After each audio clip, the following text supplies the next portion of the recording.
Sa obheto mas maipaliwanag sa mga albayano ang maniba-ibang programa kan Social Security System o SSS.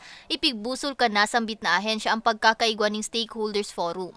Kaining Martes ka magsikad ang aktibidad. Naginibo sa sarong dakulang hotel sa Legazpi City. Napig-atindirang kan labi 300 na miyembro kaini.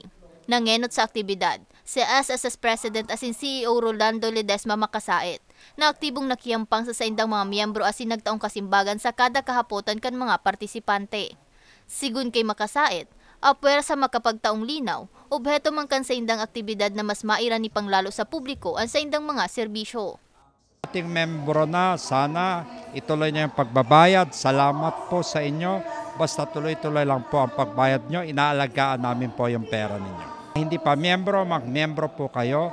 Tandaan nyo po to, sinasabi ko. Today po, na pagtandaan ninyo at hindi ho parating malakas ang tuhod, hindi parating malinaw ang mata. Someday po, tatanda din tayo.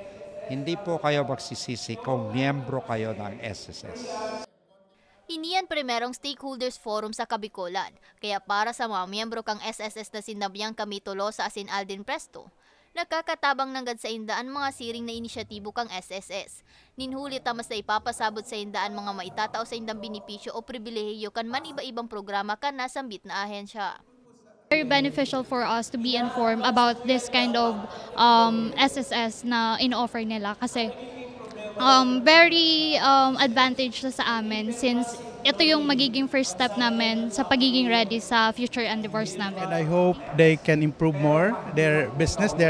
As a stakeholder, I'm expecting them to improve their services, lalo na sa mga medyo nangangailangan ng mga benefits, yung 7 benefits na pinapromise nila sa mga members.